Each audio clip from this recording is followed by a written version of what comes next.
Asa rehefa mba lasa saina ianao hoe eo amin'ny fiainana dia andro ray, omen'Andriamanitra andro ray isan'andro isika.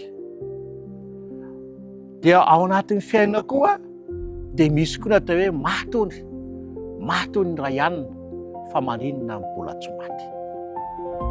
Valy teny dia izao amin'ny Salamo fa 1:4-5 ary tokizay ny toe-tsaina ananantsika raha mbola velon'aina koa isika.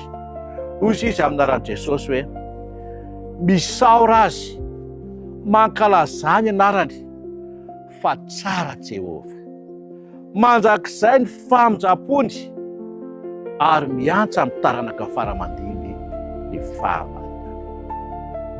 Ny azo lazaina dia hoe nanehoany Jehovah ny fahatsarany ianao matoa mbola velon'aina androany. Noho izany fangatahan'ny tenin'Andriamanitra izy hoe misaora azy, mankalazany